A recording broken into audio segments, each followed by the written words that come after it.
Бисмиллахи рахмани рахим. Альхамдулиллахи раббил алямин. Ва саллаллаху ва саллям аля набийина Мухаммад ва аля алихи ва сахбихи аджмаин. Продолжаем чтение книги Манхаджус Саликин шейха Абдуррахмана ас-Саади алейхи рахматуллах. И мы остановились на главе Бабуль истинджаи ва адаби кадаиль хаджа. Глава о подмывании и этикете справления нужды. يستحب إذا دخل الخلاء أن يقدم رجله اليسرى ويقول بسم الله. Является желательным тому, кто входит в уборную, является желательным, когда человек входит в уборную, чтобы он вошел с левой ноги и сказал «Бисмилля» с именем Аллаха. Поскольку в хадисе Али радийаллаху анху пришло, что посланник Аллаха алейхиссалату вассалям сказал «Сатру ма байна а'юнил джинни ва аурати бани Адам иза дахаля ахадухумуль халаа ан якуля бисмилля». Покрывалом между глазами джиннов и интимными местами детей Адама, сынов Адама, это когда человек входит в места уединения, то есть уборную, чтобы он говорил «Бисмилля» именем Аллаха. Далее шейх говорит «Ваякуля бисмилля», чтобы он говорил «Бисмилля». «Аллахумма инни а'удhu бика миналь хубси валь хабаиси». «О Аллах, поистине я прибегаю к Твоей защите от порочности и дурных поступков». И слово «аль-хубс», если мы скажем с даммой аль-хубусу, то здесь речь идет о джиннах мужского пола. Если же мы скажем аль-хубсу, ставя касру на букву «б», то тем самым смысл его будет аш-шарру, зло. И тогда его смысл будет более общим, более обобщающим. Аль-хабаис, если мы сказали, что аль-хубус с даммой, то есть это джинны мужского пола, тогда аль-хабаис будет джинны женского пола. А если мы скажем аль-хубсу, то есть зло, тогда аль-хабаис будет означать мерзкие дела. Далее шейх говорит «Ва иза хараджа минху каддама аль-юмна». А когда он будет выходить из уборной, он выходит с правой ноги «Вакаля гуфранака» и говорит «гуфранака», то есть «Господь мой, прости меня». «Альхамдулиллахи аллази азхаба анни ал-аза ва афани». Хвала Аллаху, который избавил меня от ноши и даровал мне облегчение. Однако данный хадис, где идет дополнение словами «Альхамдулиллахи аллази азхаба анни ал-аза ва афани», это является слабым. И далее шейх говорит «Ва я'тамиду фи джулусихи аля риджлихи л-юсра ва янсибу л-юмна». И во время справления нужды он опирается на левую ногу и выпрямляет правую. «Ва ястатиру бихаитин ау гайрихи». И также он укрывается за стеной или за чем-либо другим. وَيُبْعِدُ إِنْ كَانَ فِي الْفَضَاءِ. И он отдаляется, если находится в открытой местности. То есть он отдаляется от остальных, чтобы его не видели чужие взоры. وَلَا يَحِلُّ لَهُ أَنْ يَقْضِيَ حَاجَتَهُ فِي طَرِيقٍ أَوْ مَحَلِّ جُلُوسِ النَّاسِ أَوْ تَحْتَ الْأَشْجَارِ الْمُثْمِرَةِ أَوْ فِي مَحَلٍّ يُؤْذِي بِهِ النَّاسِ. И недозволено ему справлять свою нужду. Первое – на дороге. Второе – на месте, где обычно сидят и собираются люди. Третье – или под плодовыми деревьями, которые дают плоды. Четвертое – или же в другом месте, в котором это будет доставлять неприятности людям. ولا يستقبل القبلة أو يستدبرها حال قضاء الحاجة لقوله صلى الله عليه وسلم إذا أتيتم الغائط فلا تستقبلوا القبلة بغائط ولا بول ولا تستدبروها ولكن شرقوا أو غربوا. И недозволено обращаться лицом либо спиной к кибле, то есть Каабе, во время справления нужды. Поскольку посланник Аллаха, алейхиссалату вассалям, сказал: если вы собрались справить нужду, то не обращайтесь лицом, то есть не поворачивайтесь лицом и спиной к Каабе ни во время справления малой, ни во время справления большой нужды. Однако поворачивайтесь на восток или на запад. Хадис является согласованным. И шейх Абдурахман ас-Са'ди в другом месте сказал: «Вассахиху аннаху ла юкраху истикбалу найрайни ш-шамси валь-камар вакта када'иль хаджа». И является верным, что не является нежелательным поворачиваться в сторону двух светил, поворачиваться лицом в сторону двух светил, солнца и луны, во время справления нужды, по причине этого хадиса. Далее шейх говорит: فَإِذَا قَضَى حَاجَتَهُ إِسْتَجْمَرَ بِثَلَاثَةِ أَحْجَارٍ وَنَحْوِهَا تُنْقِي الْمَحَلَّ.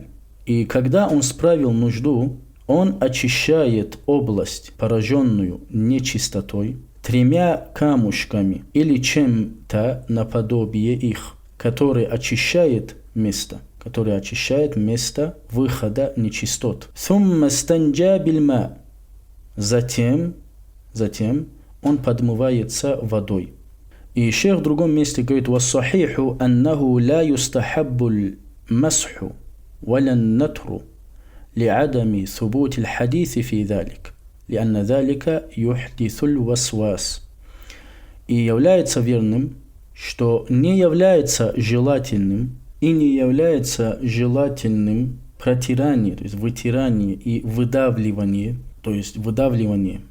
мочи из полового органа, поскольку не пришло достоверно хадиса касаемо этого. И поскольку подобное действие вызывает наущение, становится причиной наущения. وَيَكْفِي الْإِقْتِصَارُ عَلَى أَحَدِهِمَا. И является достаточным ограничиться чем-то одним из этого. وَلَا يُسْتَجْمَرُ بِالرَّوْثِ وَالْعِظَامِ كما نهى عنه النبي صلى الله عليه وسلم وكذلك كل ما له حرمة. И не дозволяется очищаться пометом и костями, так как это запретил посланник Аллаха, алейхиссалату вассалям, это запретил пророк, алейхиссалату вассалям.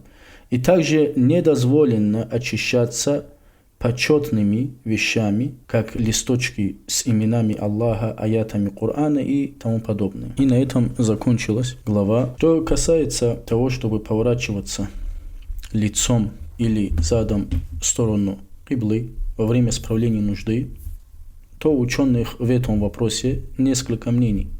Одни ученые высказались, что недозволено поворачиваться лицом или задом в сторону киблы во время справления нужды, будь то в помещении или в открытом месте. Другая же группа ученых сказала, что недозволено поворачиваться лицом и задом в сторону киблы лишь в помещении. Другая же группа ученых сказала, что недозволено поворачиваться лицом и задом в сторону киблы во время справления нужды в открытом месте.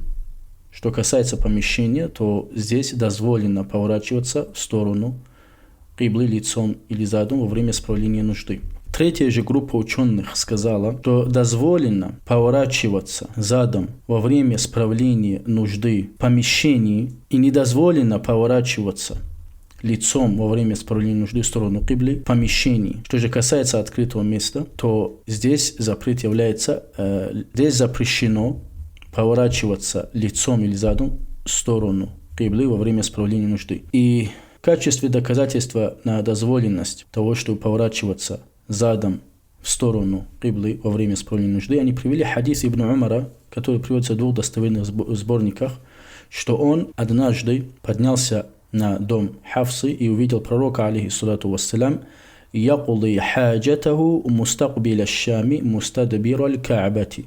он увидел пророка, алейхиссалату вассалям, справляющим свою нужду, повернувшись лицом в сторону Шама, а задом в сторону Каабы. И здесь, если кто-то возразит, что это касается только посланника Аллаха, алейхиссалату вассалям, то будет им отвечено, что основа в этом отсутствие этого, что основа в действиях пророка, алейхиссалату вассалям, это узаканивание. Если кто-то скажет, что посланник Аллаха, алейхиссалату вассалям, справил свою нужду, забыв, то будет им отвечено на это, что основа в его действиях, что он не забывает, поскольку основа действия посланника Аллаха, алейхиссалату вассалям, узаканивание. И если бы он забыл, непременно он сказал бы «инни насит», я забыл, и исправил нужду таким образом по забывчивости. Если кто-то возразит, если кто-то скажет, что отхожее место было построено в такой форме, и посланнику Аллаха, алейхиссалату вассалям, было тяжело отклониться, то есть они были построены в сторону Киблы, таким образом, что ты поворачиваешься лицом в сторону Шама, а спиной в сторону Киблы,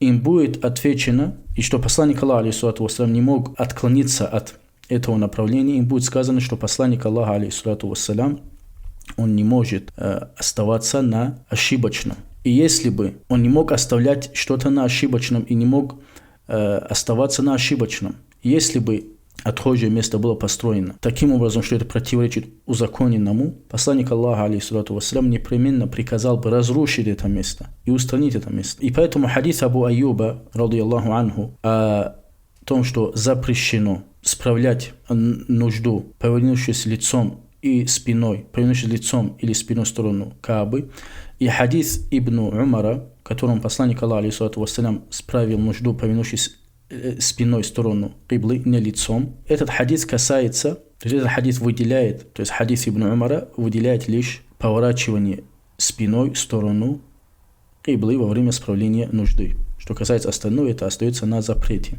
То есть это в помещении.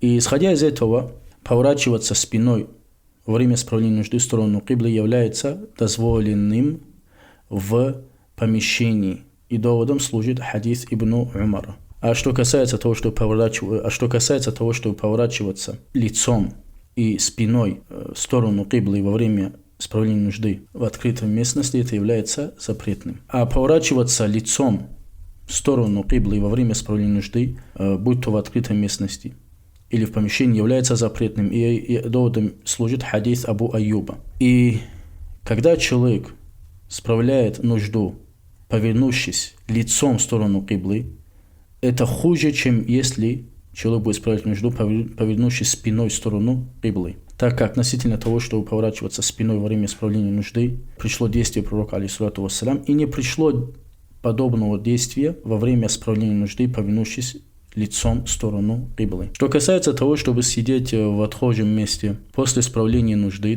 после того, как человек закончил исправление нужды, оставаться больше, то есть дольше в этом месте является запретным.